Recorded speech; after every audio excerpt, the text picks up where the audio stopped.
Bom dia, meu nome é Maurício, do canal Desmiteologizando. Bom dia a todos.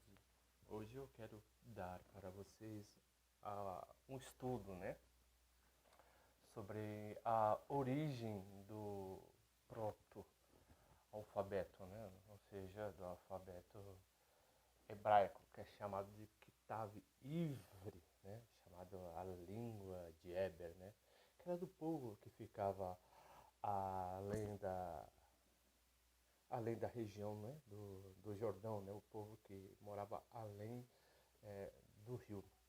Interessante se verificarmos, por exemplo, né, a origem da palavra, né, a palavra El, né, que vem do hebraico, ela tem origem na palavra do sumeriano Ilu. El vem de Ilu, que primeiramente que significava força ou poder, assim como os fenícios atribuíam os elins à força da natureza, os hebreus começaram a atribuir aos Elohins. Elohim significa força ou poder. Essa palavra um pouco mais para frente foi se formatando em outro conceito, até se formar a divindade cananita chamada El, né? E o seu plural que significa Elohim. Entre El e Elohim vem o feminino de El, que significa a palavra Elat, né? Então, assim como El é força ou poder, aquilo que cria, aquilo que gera força, né? Porque na religião dos fenícios, né, o boi, né, o touro, ele era um animal sagrado. E o mais provavelmente que eles se inspiraram na religião egípcia, né, que tinha o Apis, que era o boi também, que era um animal sagrado. Mas aí, a partir de então, eles começaram a desenvolver a sua escrita, né, mediante a influência, né, dos cananeus, né, os fenícios criaram a sua escrita mediante a influência dos cananeus e, e na influência também dos egípcios. Está certo que a palavra fenício, né, que Heródoto deu aos cananeus, praticamente é o mesmo significado. Então, quanto que para os fenícios, os elins eram a força da natureza, para os hebreus eram os Elohins. Os Elohins também era essa força da natureza. Depois, não se demorou muito tempo para essa palavra se reconfigurar em uma espécie de divindade, do qual que o El, né, ele é o chefe do panteão cananeu. Ele era um deus ocioso, né? Por exemplo, ele cria toda um panteão divino e ele se afasta, né? Então é um Deus somente contemplativo, aquele que contempla a humanidade. Ele se semelha muito à divindade suméria chamada Apsu, né? Até, né, que o Apsu significa também um Deus totalmente ocioso, né? Ele cria todo o universo, ele cria todo o panteão, né, dos deuses sumérios e ele pega e ele se afasta. E assim é também, né? Ele tem totalmente essa característica. Mas se verificarmos, por exemplo, as duas letras, né, do alfabeto fenício, Aleph e Beit, são essas duas palavras que dão conceito à palavra alfabeto. Por quê? Porque a palavra Aleph, né, personifica uma cabeça de um boi. E a palavra Aleph no grego, ela vai se tornar o quê? Alfa. E Beit, né, no fenício, na linguagem grega, ele vai se tornar beta. Então, alfabeta. Então, quando temos o conceito de alfabeto, que vamos aprender todas as palavras, né, que estão dentro dessas 22 consoantes, né, do alfabeto hebraico.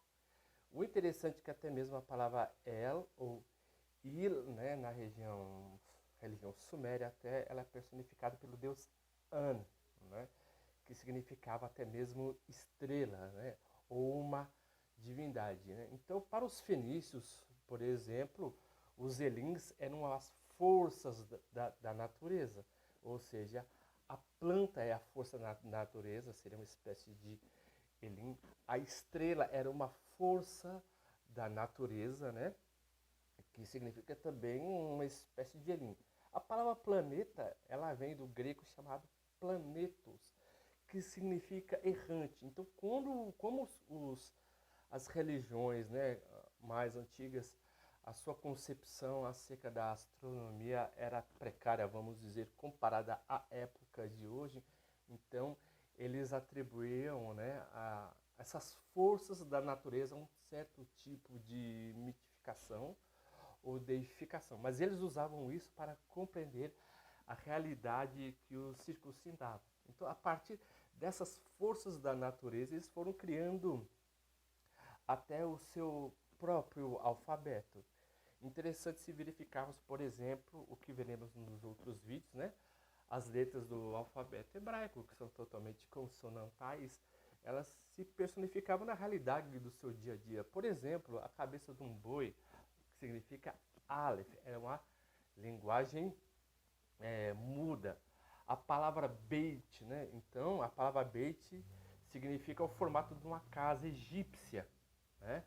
Onde as pessoas moravam, né? Então, o idioma, quando ele nasce com um processo de conceito e concatenação, né? Entre as palavras, e com isso as palavras vão formando logogrifos, e com os logogrifos vão criando novos conceitos. Por exemplo, vou falar aqui para vocês a palavra El, né? Então a palavra El, ela vem do que? Vem do Aleph, né? Que é a cabeça de um boi, que significa líder, força, aquele que domina, né? E a palavra Lamed, né? Que personifica no proto-hebraico o cajado ou aquele que guia, né? Ou uma espécie de aguilhão. Mas se você ler, por exemplo, literalmente no esquema, você vai ler como força que guia, né? Então alguma coisa que não tem sentido. Então com isso a palavra ela se formou o quê?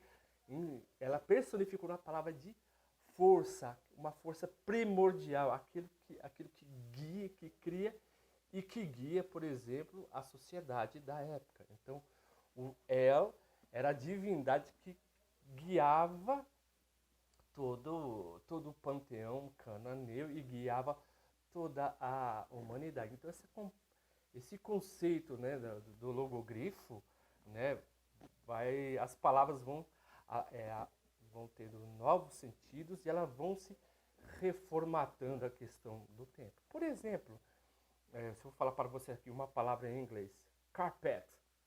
Carpet. Você pode associar duas palavras em inglês. Um é car, que significa o quê? Carro, e pet significa animal. Então, quando você vai falar carpet, o que você pode pensar literalmente? Isso eu estou usando apenas um anacronismo. Então, o que eu vou pensar? Então, vai um animal de carro, um gato de carro. Não, então significa carpet, ou seja, né, carpete. Então, vai ser um carpete, um lugar onde é que você vai deitar e você vai até mesmo descansar. E assim também como outras linguagens no período do idioma proto-hebraico, que eles vão se concatenando e vão pegando palavras, por exemplo, do conceito sumério, do conceito até mesmo fenício, do egípcio, eles vão amalgamando as frases, tá, e vão criando os outros sentidos para a mesma frase. O interessante, por exemplo, a palavra Maat, que no egípcio é a divindade da justiça. A palavra Maat, né, num conceito totalmente hebraico, né, ele vai significar aquilo que é reduzido a nada. Então as palavras elas se formam e se reformulam de acordo com o tempo, né? Então ela vai sempre se formatando e se reformatando e assumindo novos significados. Então, primeiramente, a palavra El, que vem de Il, significa força ou poder. Depois, com o tempo, ela foi assumindo a característica de uma divindade, de um Deus chamado Deus hostioso. Depois vem a sua esposa, Asherah. Interessante que também se verificarmos a origem da palavra Asherah, ela tem origem na palavra chamada estar.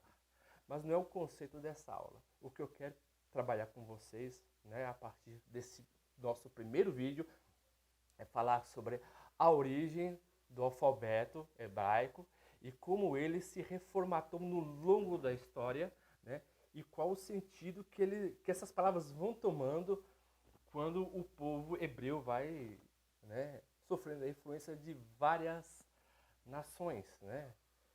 Por exemplo, vamos lá, do egípcio, do babilônico, do persa, do grego e de todas as outras nações com o qual o povo hebreu entraram em contato até criar, né, a religião judaica, a religião monoteísta.